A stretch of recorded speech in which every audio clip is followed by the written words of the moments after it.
German supply major vanished in 1944. 81 years later, his hidden storage tunnel was discovered. Hey everyone! Tonight we're stepping into one of the most extraordinary cold case discoveries of the 21st century. A story buried under 60 feet of Austrian mountain rock, sealed away for 81 years, and protected by nothing but silence, soil, and the sheer audacity of one man's plan to disappear from history entirely. It begins, as so many remarkable discoveries do, not with archaeologists or government investigators armed with ground-penetrating radar and decades of academic training, but with a construction crew. A crew that, on the morning of September 14, 2024, was doing nothing more glamorous than extending a utility drainage trench near the lakeside village of Grundlsee, nestled in the Salzkammergut region of Styria, Austria. The foreman that morning was a 47-year-old man named Tobias Reindl, who had been laying municipal pipe through the Austrian highlands for over 2 decades and had encountered nothing more unusual than the occasional Roman-era pottery shard. What he found that September morning would end his career as a pipe foreman and begin something he never anticipated, a place in the footnotes of Second World War history. The excavation machine struck something solid at approximately 11 in the morning. Reindl initially assumed it was bedrock. The alpine geology of the Salzkammergut is notoriously unpredictable, with limestone formations jutting through clay substrate without warning. But when he climbed down to inspect, he noticed the obstruction wasn't natural stone. The surface was too flat, too deliberate. He scraped away the surrounding soil with his gloved hands and found what appeared to be reinforced concrete, poured in a uniform slab, approximately 40 centimeters thick, with what looked like hand-formed edges. Someone had built this. Someone had built this deliberately, underground, in a location that no municipal or regional infrastructure map had ever recorded. Reindl did the right thing. He called the local authorities in Grundlsee, who called the District Heritage Office in Liesen, who in turn called the Austrian Federal Monuments Authority in Vienna. Within 36 hours, a multidisciplinary team had arrived on site: archaeologists, structural engineers, and 2 specialists from the Austrian State Archives who had been quietly working for years on a project cataloging undocumented Third Reich construction in the Salzkammergut Basin. This region, for those unfamiliar, had been a favored repository for Nazi plunder during the final months of the war. The famous Altasee salt mines, just 17 kilometers from Grundlsee as the crow flies, had concealed thousands of looted artworks, Michelangelos, Vermeers, Rembrandts, before their liberation by American forces in May of 1945. The Salzkammergut was Nazi Germany's last safe deposit box. So when the Heritage Authority team broke through that concrete slab on September 17, 2024, they were prepared to find stolen art, looted gold, Nazi bureaucratic records. What they were not prepared to find was a tunnel. A constructed, reinforced, ventilated tunnel, approximately 40 meters in length, running northeast through the hillside toward the lakefront at Grundlsee. The tunnel's internal dimensions were roughly 2 meters high and 1.5 meters wide, large enough for a man to walk upright while carrying a substantial load. Along the walls, wooden shelving units had been bolted into the concrete in neat rows. Most of the shelving was empty, swept clean, clearly stripped of its contents at some point in the distant past, but not all of it. Near the tunnel's northeastern terminus, behind a wooden panel that had partially collapsed under the weight of 8 decades of moisture and compression, investigators found a sealed metal box. The box was a German military-issue field container, model 1937, olive green enamel still largely intact beneath a thick crust of corrosion. Inside, wrapped in oilskin cloth that had preserved them with extraordinary fidelity, were a German officer's service booklet, a Soldbuch, identity papers, a hand-drawn map of the Salzkammergut region, and 4 personal letters written in a careful, educated hand. The letters were addressed to no one by name. They were unsigned. But the service booklet bore a name, a rank, A photograph. Major Ernst Conrad Weller, Supply Corps 6th Army, born March 4, 1907, Nuremberg. The name meant nothing to Tobias Randall. It meant nothing to most of the construction crew watching from behind the police cordon. But to the two archivists from Vienna who leaned over that box with latex gloves and a portable UV lamp, the name meant a great deal.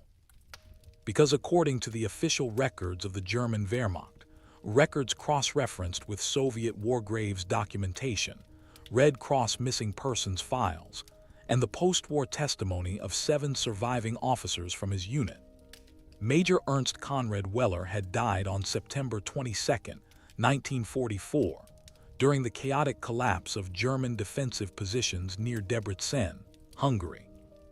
The official record said he was dead. The evidence inside that sealed metal box said something else entirely. If you want to see what investigators found when they went deeper into that tunnel, when they followed the forensic trail from a drainage ditch in rural Austria all the way to a hidden life on another continent, hit the like button, subscribe to this channel, and drop a comment telling me where in the world you're watching from and what time it is there. We have viewers from Sao Paulo to Seoul, from Cape Town to Calgary, and I love knowing that we're exploring this extraordinary world together from all corners of the globe. Now, let's go find Major Weller. To understand how Ernst Conrad Weller vanished, and why his disappearance was accepted so readily by an institution as meticulous as the German military bureaucracy, you first need to understand who he was, not the sanitized figure in his service record, but the full, complicated human being who spent 37 years accumulating precisely the skills and connections that would make his escape possible. Ernst Conrad Weller was born on March 4, 1907, in the Sebaldus district of Nuremberg, Bavaria, the second child of Heinrich Weller, a senior customs administrator for the Kingdom of Bavaria, and Margarethe Weller née Stalzenberg, the daughter of a Frankfurt merchant family. The household into which Ernst was born was one of ordered prosperity, not wealthy in the aristocratic sense, but deeply comfortable, professionally secure, and suffused with the particular Bavarian Protestant ethos that valued precision, discretion, and institutional loyalty above almost everything else. Heinrich Weller kept meticulous household accounts. Every expenditure, every receipt, every transaction in the family's domestic economy was logged in leather-bound notebooks that he stored in a locked cabinet in his study. His son watched. His son learned. Ernst attended the Humanistisches Gymnasium in Nuremberg, where he distinguished himself not in the classical subjects, Latin and Greek, which he found tedious, but in mathematics, geography, and logistics. His teachers noted in preserved school reports that he had an exceptional spatial memory and an almost compulsive interest in systems, supply chains, distribution networks, the movement of goods from origin to destination. A school essay from 1923, preserved in the Nuremberg Municipal Archive and reviewed by researchers in the course of the 2024-2025 investigation, describes with remarkable clarity the logistical organization of medieval grain distribution in Bavaria. Ernst was 16 years old when he wrote it. After completing his secondary education in 1925, Weller enrolled at the Ludwig Maximilian University in Munich, studying economics and administration. He was an adequate student, not brilliant in the academic sense, but diligent, thorough, and possessed of a practical intelligence that his professors consistently noted in his evaluations. He graduated in 1929 with a degree in commercial economics, entering the workforce just as the Weimar Republic was beginning its terminal financial collapse. The Great Depression that followed shaped an entire generation of German professional men, and Weller was among them, watching competence and hard work prove insufficient against forces beyond individual control, watching institutions fail, watching orderly systems dissolve into chaos. It instilled in him, those who knew him later would recall, a profound belief in the necessity of private contingency planning. If official structures could not be trusted to protect a man, he would build his own. He took a position in 1930 with a Munich-based freight forwarding firm, Hauser and Kreutzer GmbH, where he specialized in overland logistics for industrial clients across Bavaria, Austria, and Czechoslovakia. Over the next 8 years, he developed an encyclopedic knowledge of the road and rail networks of Central Europe, not merely the major arteries, but the secondary routes, the mountain passes, the border crossings where documentation was cursory and customs officials were personally known and occasionally personally amenable. He married in 1934. His wife was Clara Ilse Bernhardt, 26 years old, the daughter of a schoolteacher from Regensburg. They had 2 children, a daughter, Anna Maria, born in 1935, and a son, Friedrich, born in 1937. When the Wehrmacht began its accelerated expansion program in 1938 following the Anschluss of Austria, Weller was among the cohort of professional logistics specialists inducted into the military supply apparatus. He was commissioned as a lieutenant in the Supply Corps, the Nachschub, in September 1938, and rapidly promoted through the ranks as his expertise proved invaluable. By 1941, he held the rank of Hauptmann and was attached to Army Group South Supply Directorate, coordinating the movement of fuel, ammunition, food, and equipment across the vast logistical theater of the Eastern Front's southern sector. By the spring of 1943, he had been promoted to major, a rank he held at the time of his official death. What the official record does not capture, what exists only in declassified files from the United States Army Counterintelligence Corps, portions of which were released under the Freedom of Information Act in 2003, and in Soviet MGB interrogation transcripts declassified from the Russian Federal Archive in 2011, is the secondary function that Major Weller appears to have performed alongside his official duties.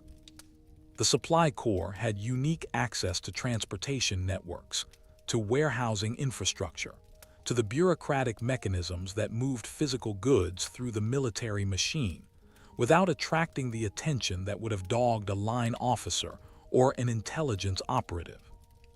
Weller, according to a 1947 CIC internal memorandum, was identified as a probable facilitator in what American investigators termed lateral asset displacement, the systematic diversion of Wehrmacht supply inventories into private storage arrangements, conducted through falsified manifests, and the exploitation of the natural wastage that any massive military logistics operation would generate.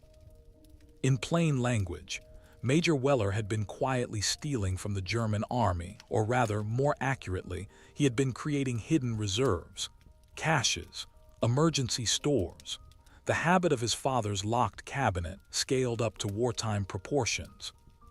By the summer of 1944, the war was unambiguously lost. The Normandy landings of June 6 had opened the Western Front. Operation Bagration, launched by the Soviet Army on June 23, had shattered Army Group Center with a violence that stunned even those who had expected a Soviet summer offensive. The July 20th assassination attempt on Hitler had fractured the officer corps' remaining coherence. Weller, who had spent 6 years moving through the logistics apparatus of a dying empire, read the situation with the cold clarity of an economist. The Wehrmacht would cease to exist. The Reich would cease to exist. Men who wore German uniforms would either die, be captured, or, if they were sufficiently prepared, disappear. He was sufficiently prepared.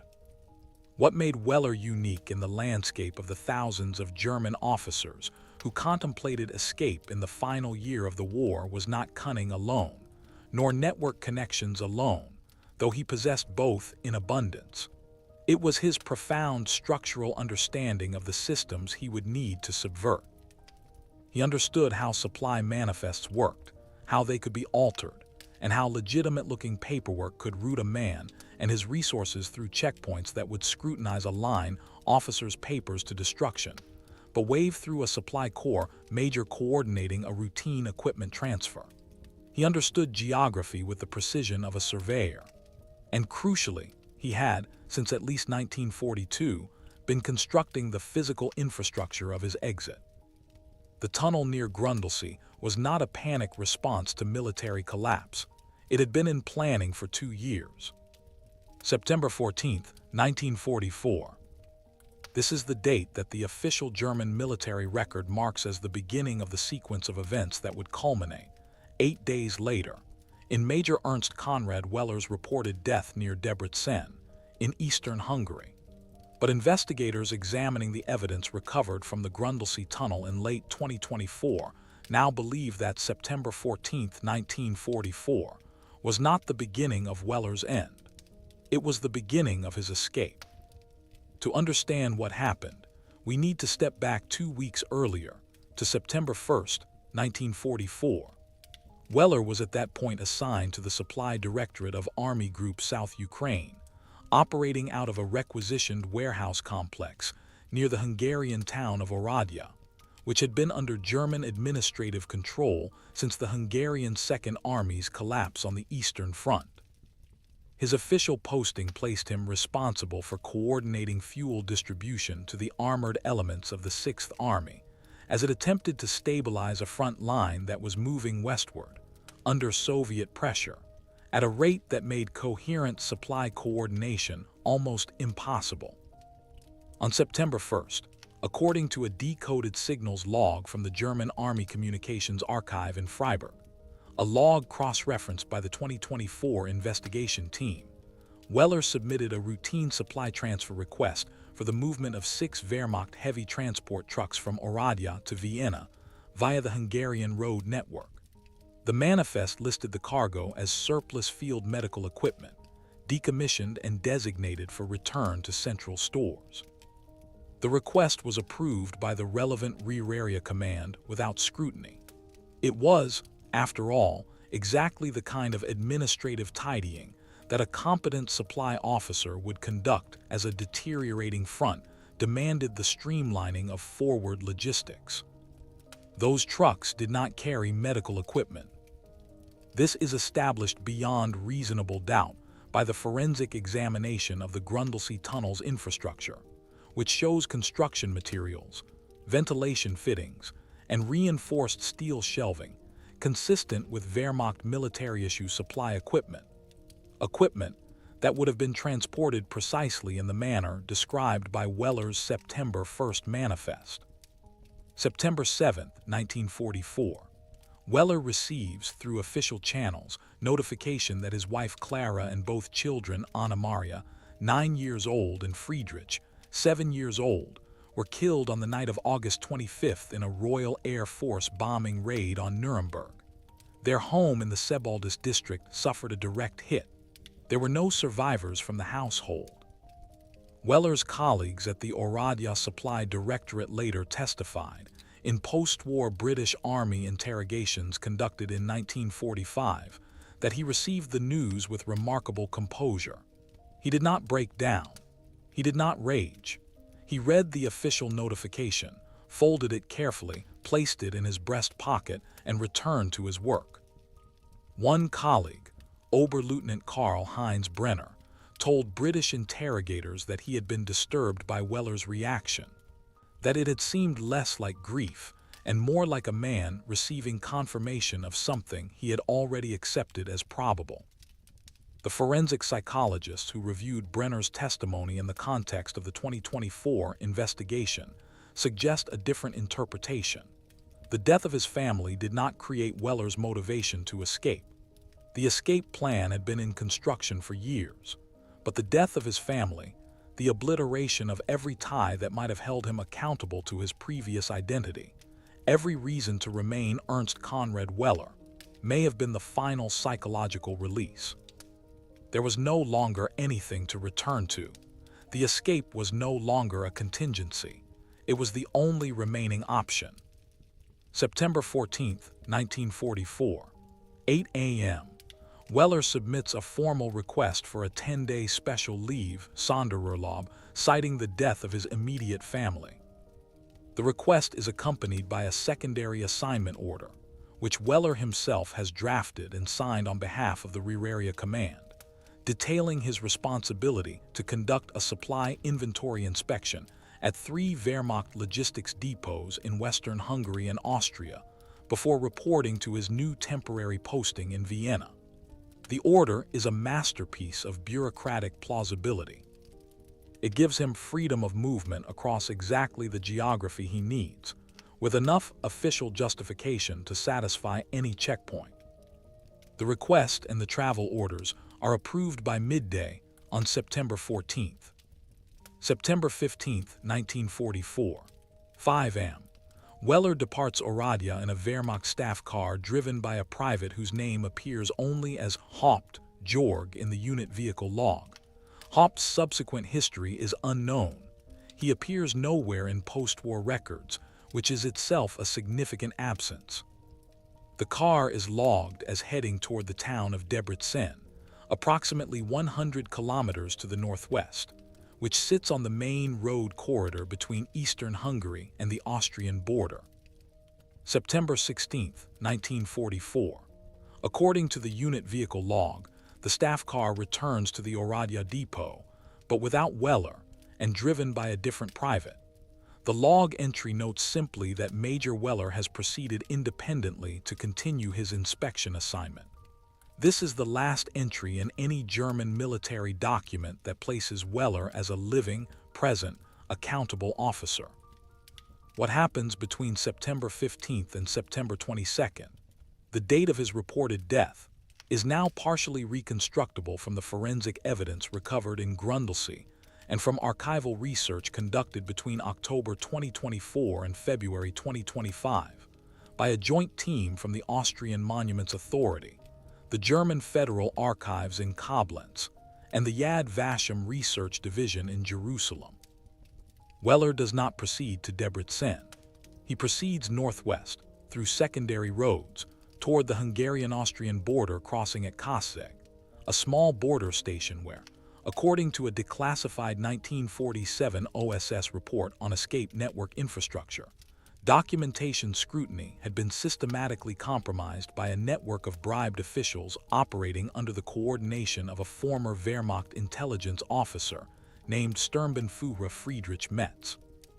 Metz's network, which American investigators designated LINDENBAUM in their internal files, had been facilitating the movement of valuable individuals and assets across the Hungarian-Austrian border since at least early 1944.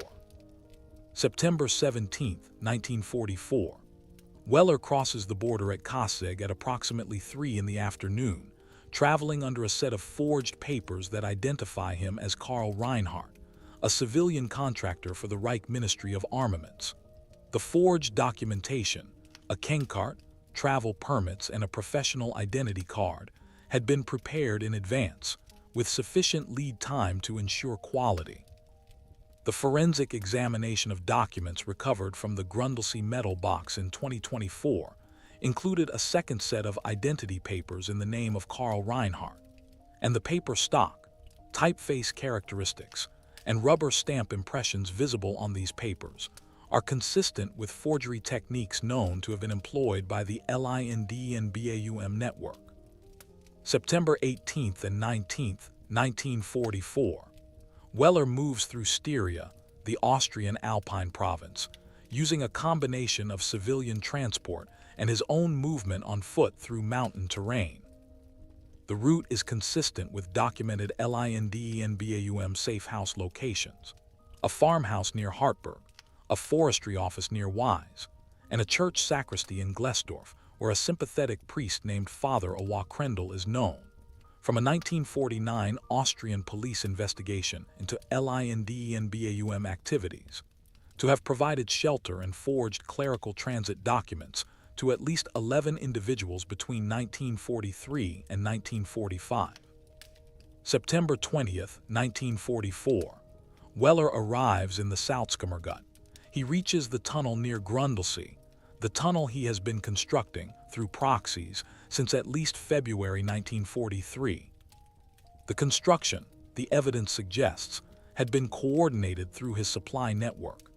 Materials diverted from legitimate military infrastructure projects, labor provided by civilian contractors who were paid in cash and asked no questions by a man with the authority to ask no questions of them.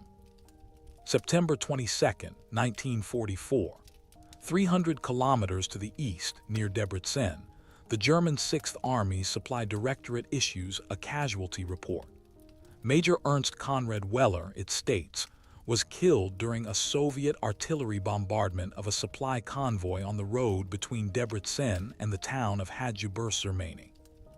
The report names 2 witnesses, Feldwebel Hans Gruber and Jeffrader Wolfgang Schäfer, both of whom signed sworn statements confirming that they observed Major Weller's vehicle sustain a direct hit. Both men survived the war.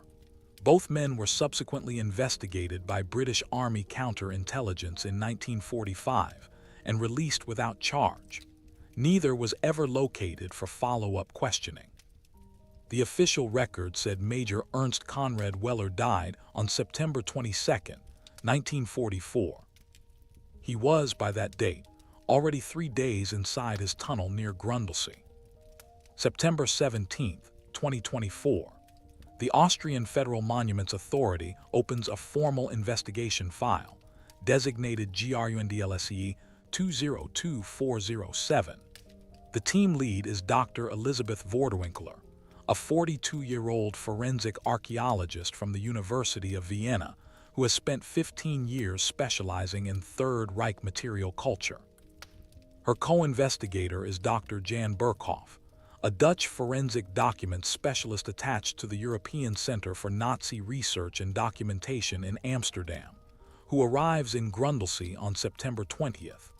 Together, with a team of 12 specialists drawn from Austrian, German, and American institutions, they begin what will become an 18-month investigation. The first priority is the metal box and its contents.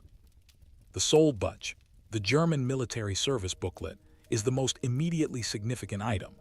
These documents were issued to every Wehrmacht soldier and officer and contain the bearer's photograph, physical description, blood type, unit assignments, and service record.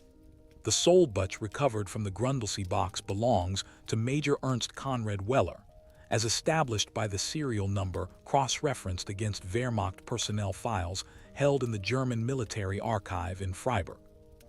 The photograph shows a lean-faced man in his mid-30s, with close-cropped dark hair, prominent cheekbones, and pale eyes that appear gray in the monochrome image. His expression is entirely neutral, controlled, composed, and somehow difficult to read. The Sollbuch's preservation is remarkable. The oilskin wrapping has protected it from the moisture that has damaged other materials in the tunnel. Under UV examination conducted by Dr. Berkhoff on September 21st, the document shows no signs of alteration or forgery. It is Weller's authentic service document, placed deliberately in the box.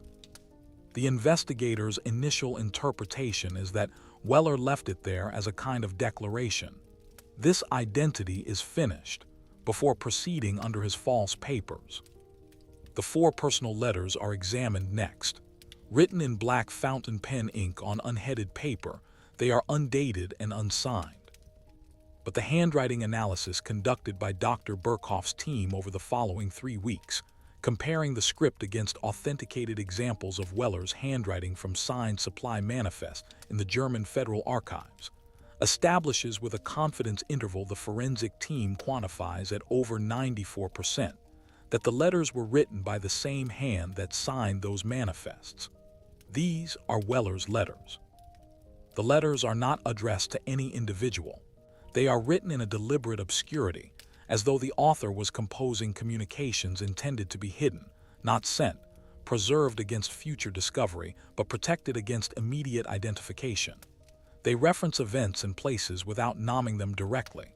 One passage, translated from the German by Dr. Margit Penzinger of the University of Graz in October 2024, reads, "The lake is still tonight. I can hear it from below the hill. I have left the uniform here because I will not need it where I am going, and the man who wore it no longer has anything to return to. The children are gone. Kay is gone. I am not grieving in the way I was told I would grieve. I am instead very clear. Clarity is what remains when everything else is taken. This passage, "The Lake is Still Tonight," is the first piece of documentary evidence directly connecting Weller's physical presence to the tunnel's lakeside location near Grundlesea. It places him there after the deaths of his children and wife, after the departure from his unit, and after the creation of the false casualty report. It is, in the investigator's assessment, a contemporaneous account of the transition between identities. The hand-drawn map found in the box is examined by Dr. Vorderwinkler's cartography specialist, Professor Georg Steinbrenner of the Technical University of Graz. Steinbrenner's analysis, completed in November 2024, identifies 43 distinct location markings on the map, cross-referenced against alpine topography and road network records from 1944. 27 of the markings correspond to known or suspected LIND and BAUM network waypoints. 11 correspond to locations in Italy, specifically in the South Tyrol and the Genoa coastal area. 5 correspond to locations outside Europe entirely, 2 in Spain, 2 in Argentina, and 1 in Egypt. The map is a route plan, a complete escape route from the Austrian Alps to somewhere south or east. Investigators are cautious about drawing firm conclusions from the map's terminal markers alone, but the Argentine and Spanish markings are noted with particular attention, given the documented post-war flight of other Nazi officials through the same general geographic corridor. A route that Allied intelligence, post-war investigators, and subsequent researchers have documented extensively as the rattling networks that facilitated the escape of, among others, Adolf Eichmann, Joseph Mengele, and Klaus Barbie. In December 2024, the investigation takes a significant new direction when Dr. Berkhoff's team discovers, through coordinated archive research with the German Federal Archives and the International Tracing Service, now the Arolsen Archives, in Bad Arolsen, Germany, a series of Wehrmacht supply manifests from September 1944 bearing Weller's signature that reveal something extraordinary. 3 manifests, filed in August and September of 1944, authorize the transfer of consolidated Wehrmacht supply inventories, specifically compressed rations, medical supplies, fuel reserves, and miscellaneous administrative material, to a logistics depot designated only by a code number, L77, which corresponds to no official Wehrmacht facility in any registry. The total value of materials transferred under these manifests, calculated at 1944 procurement prices, amounts to approximately 400,000 Reichsmarks. In 2025 valuations, accounting for material category and wartime scarcity factors, the investigators estimate the practical value of these goods at several times that figure. Is the Grundlesea Tunnel. The structural examination of the tunnel confirms this interpretation. The wooden shelving units are engineered to Wehrmacht specifications for field supply storage. The ventilation system, a ceramic pipe arrangement running vertically to the surface and concealed beneath a false boulder formation, is consistent with Wehrmacht tissue field depot ventilation technology. And in the tunnel's southernmost alcove, behind a collapsed wooden partition, Dr. Vorderwinkler's team discovers something that the initial September survey had missed: a secondary sealed container, smaller than the first, constructed from lead-lined steel. Inside this container are 47 gold Reichsmark coins, dating from 1936 to 1943. Also inside are 2 platinum rings, a man's and a woman's, and a folded black and white photograph. The photograph shows a young woman and 2 small children standing in front of a modest Bavarian house on a summer day. On the back, in Weller's handwriting, K. Anna Fritz, Nuremberg, July 1942. This is the only known surviving photograph of Weller's family. In January 2025, the investigation receives a critical contribution from an unexpected source. A retired schoolteacher named Gerhard Meisenheimer, 78 years old, living in Linz, Austria, contacts the Austrian Monuments Authority after reading a press report about the Grundlsee discovery. Meisenheimer's late grandfather, he explains, was a man named Otto Meisenheimer, a civilian carpenter who worked in the Salzkammergut region during the war years. Among his grandfather's effects, preserved after his death in 1989, Gerhard found a notebook containing Otto's personal diary from 1942 to 1944.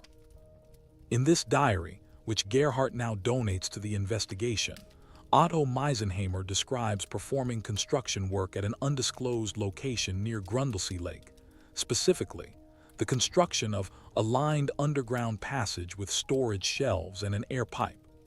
On behalf of a client he identifies only as the supply man from Munich, who paid in cash and asked for discretion. The work was performed in 3 separate phases between February 1943 and July 1944. The dates correspond precisely to the window suggested by the map and the supply manifests. By February 2025, the forensic picture is essentially complete. Investigators have established, with a confidence that would satisfy any reasonable evidentiary standard, that Major Ernst Conrad Weller built the Grundlsee Tunnel between February 1943 and July 1944, stocked it with diverted military supplies and personal valuables, left his German military identity inside it, and used the tunnel as a staging point for a premeditated escape. An escape conducted under forged papers through an established underground network, while a false casualty report was filed in his name 300 kilometers away. The official record said he was dead. The evidence in the tunnel said he was simply somewhere else. The LIND and BAUM network, as American OSS investigators first designated it in their internal files of 1946, is not well known outside specialist circles of post-war intelligence history. It lacks the notoriety of Odessa, the SS escape organization, or the explicit clerical architecture of the Vatican Ratlins that are more frequently discussed in popular histories. But in terms of operational effectiveness for the specific category of individual it served, not SS ideologues seeking political sanctuary, but professional military men and civilian administrators seeking personal survival, LIND and BAUM was, by available evidence, remarkably efficient. The network's originator was Sturmbannführer Friedrich Metz, born in 1909 in Salzburg, a former military intelligence officer attached to Abwehr, Germany's military intelligence service, who had spent the early war years running agent networks across the Balkan states. Metz understood the architecture of clandestine operations, the need for compartmentalization, the importance of plausible cover identities, the critical role of geographically distributed resources. When it became clear to him, sometime in late 1942, that Germany would not win the war, he began applying this professional expertise to the construction of a personal insurance policy, and eventually, a commercial one.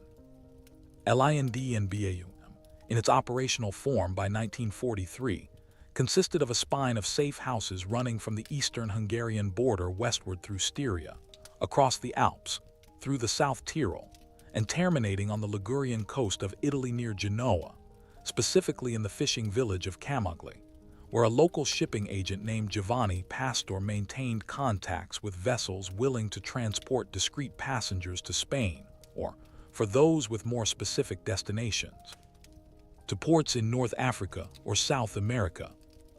The network's operational procedure was straightforward.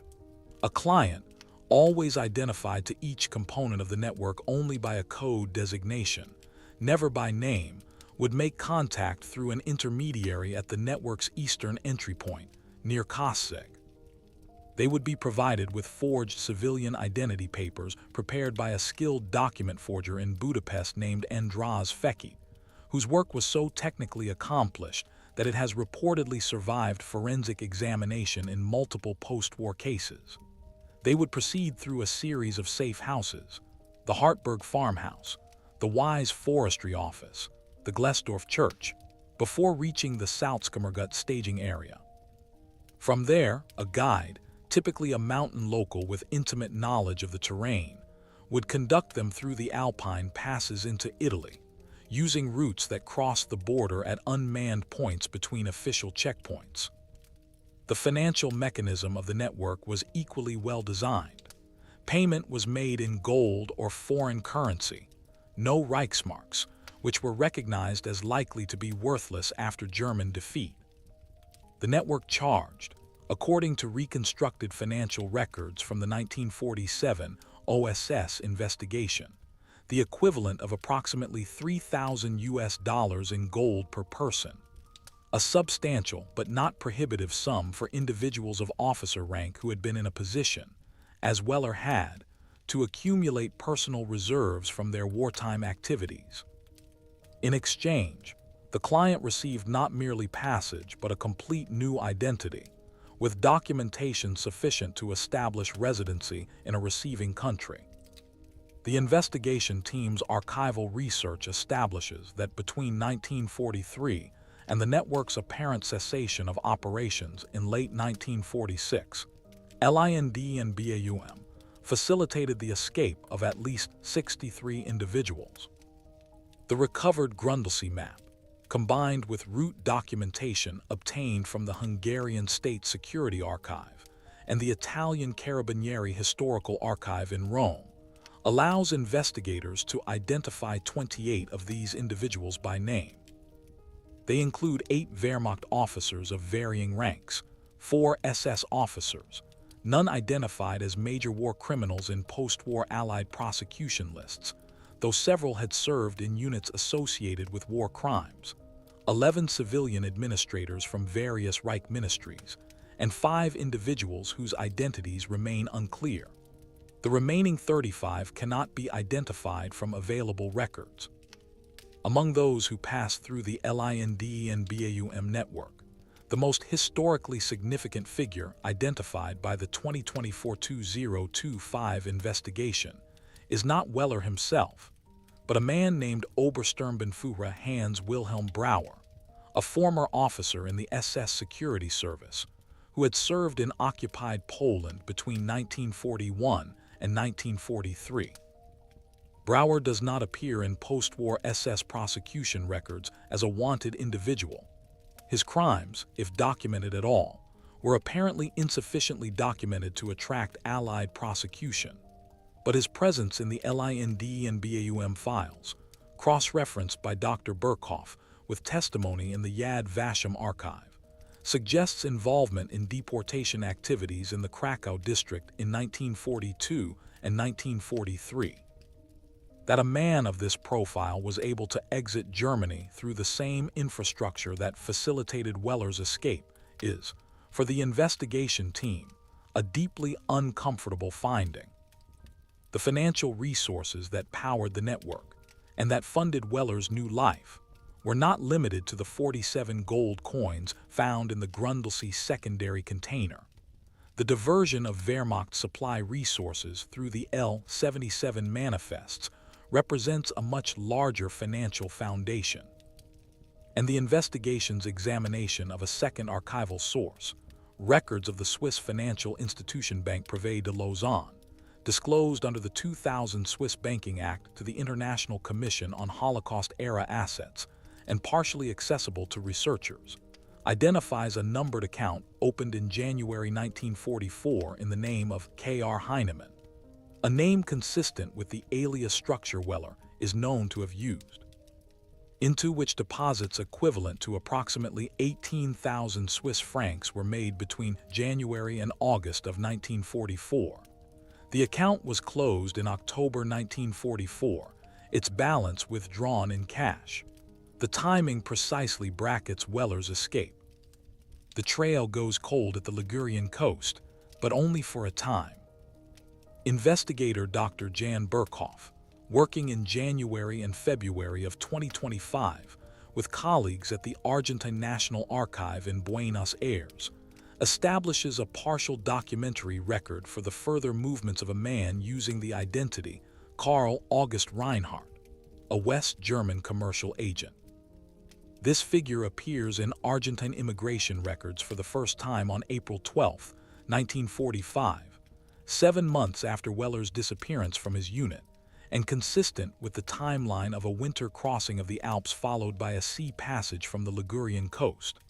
The immigration record describes Karl August Reinhardt as 40 years old, profession, commercial representative, place of birth, Bremen. The physical description, height 1 meter 80, slight build, gray eyes, matches the Weller Solbuch photograph's physical data. He declares no dependents. Reinhardt settles initially in Buenos Aires, in the Belgrano district, an area with a documented German-speaking expatriate community that had existed since the 1880s, and which, in the post-war years, absorbed a significant number of European immigrants whose exact histories were rarely scrutinized. He is recorded in the Buenos Aires Commercial Registry from 1946 onward as a partner in an import-export firm called Reinhardt and Sommer GmbH, dealing in European manufactured goods and agricultural commodities. His business partner, a man named Heinrich Sommer, real identity unknown, not identified in the current investigation, has a commercial background consistent with wartime supply chain experience. The business is modestly successful. Tax records from the Argentine General Directorate of Revenue, obtained by Dr. Burkhoff through a formal mutual legal assistance request in February 2025, show Reinhardt and Sommer filing consistent, legitimate commercial returns between 1946 and 1962. The firm's declared revenues suggest a comfortable but not extravagant existence. Reinhardt the man appears to have made no effort at conspicuousness, no large property, no politically sensitive associations, no contact with the more visible former Nazi networks that would attract attention. He was building, in the landscape of his false identity, a version of the ordered professional life he had known in Munich.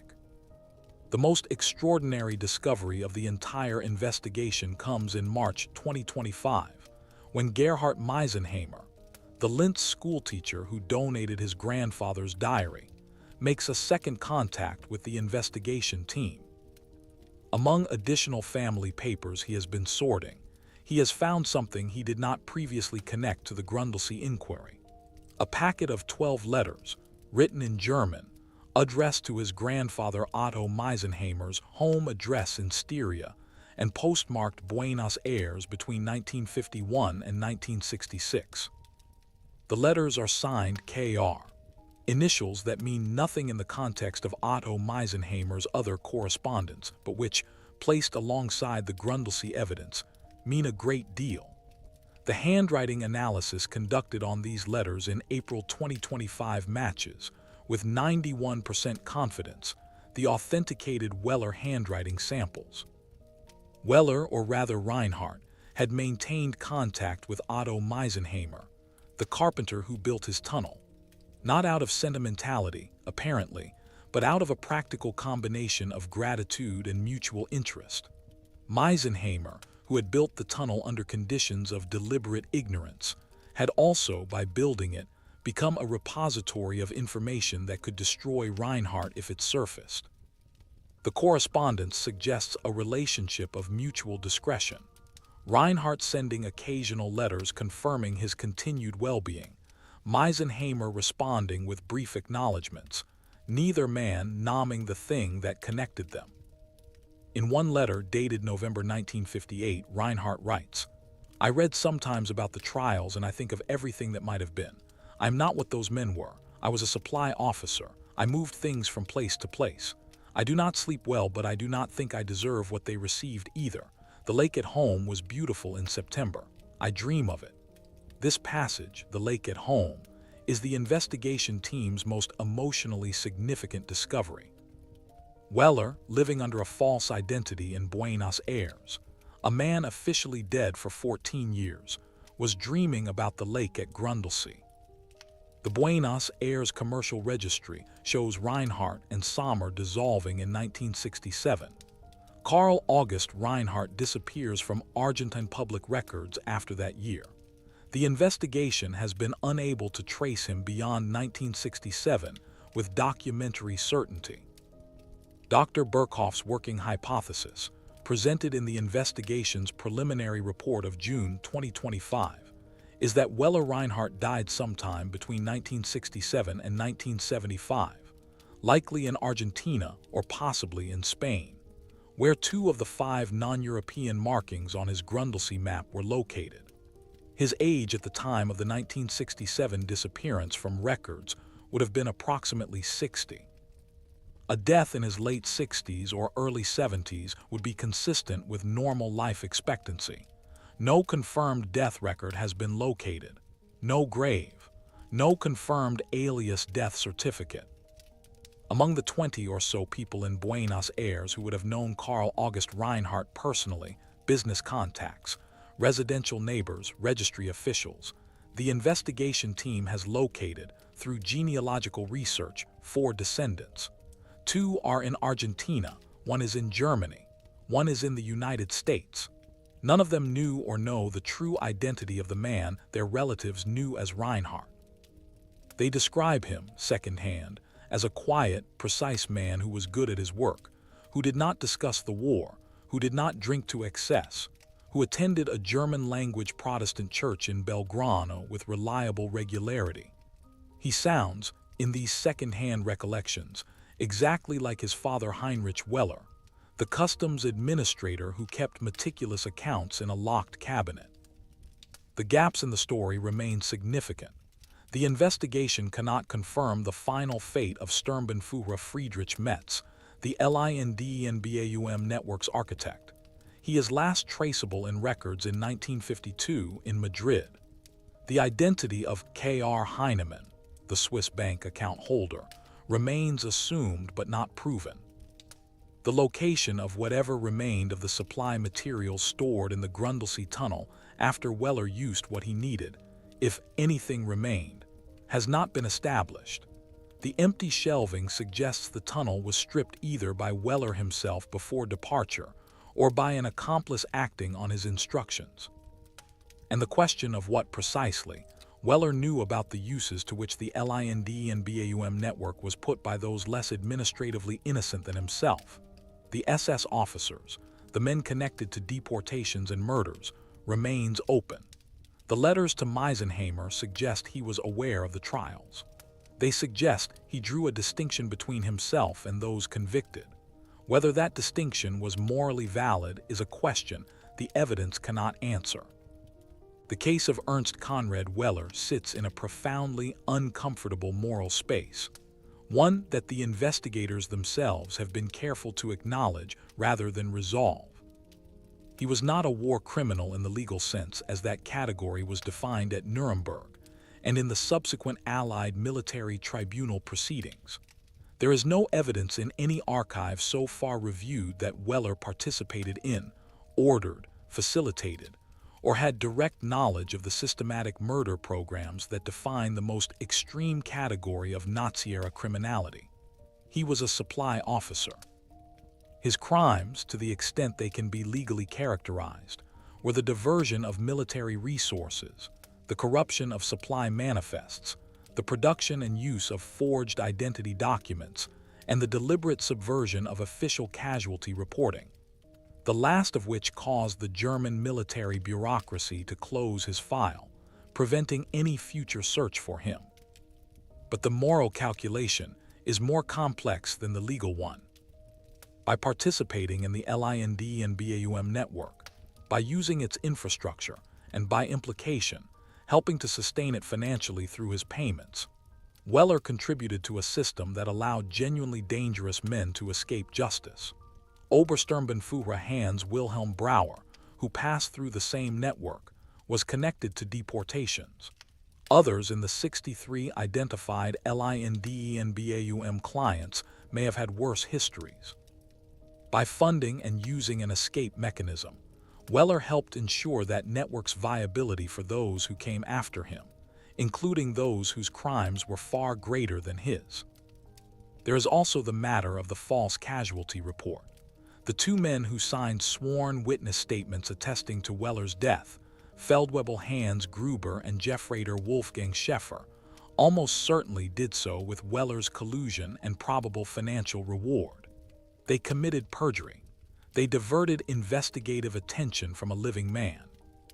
The fact that the Wehrmacht's casualty investigation machinery was, by September 1944, comprehensively overwhelmed by the scale of actual losses makes it improbable that anyone scrutinized the report carefully.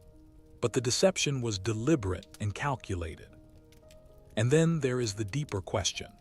The question that the investigation team's preliminary report addresses with admirable directness in its penultimate chapter, written by Dr. Vorderwinkler herself.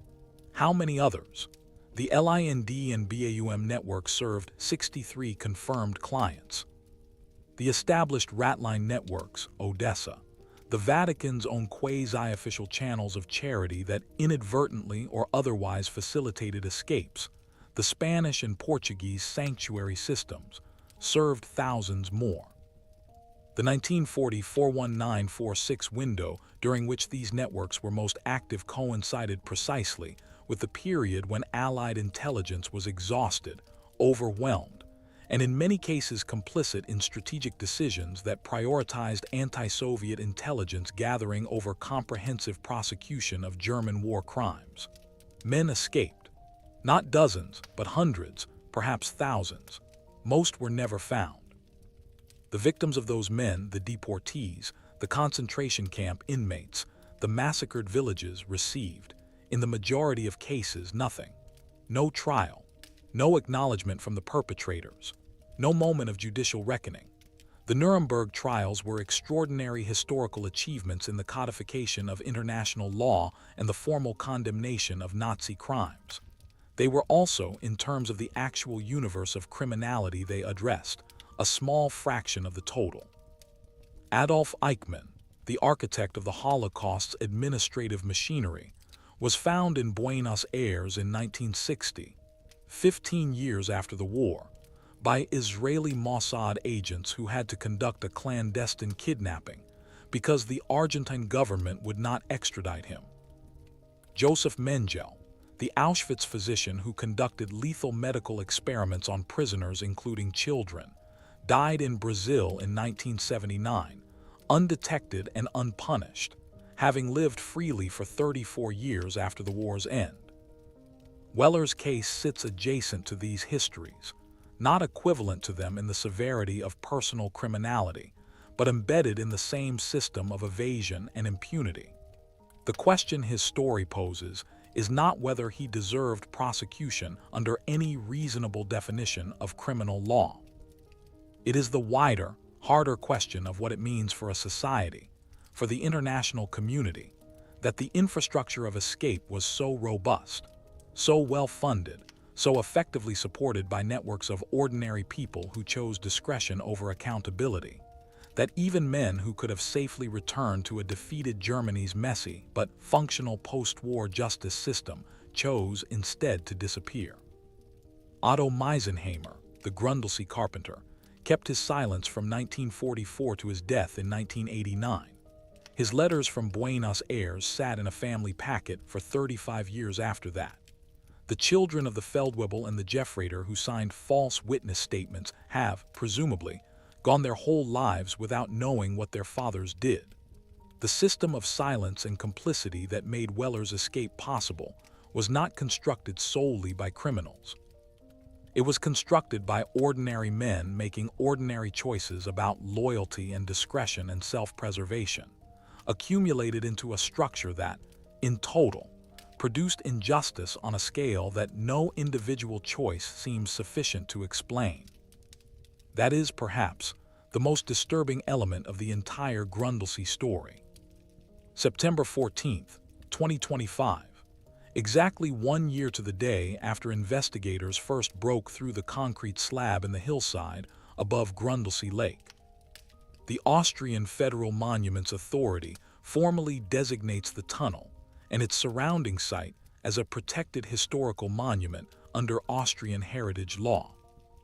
A small interpretive center, housed in a converted farm building approximately 200 meters from the tunnel entrance, opens to the public in a ceremony attended by Dr. Vordewinkler, representatives from the German Federal Archives, a delegation from the Arolsen Archives, and a small group of quiet visitors who stand at the back of the space during the opening remarks and who are not identified in the press coverage.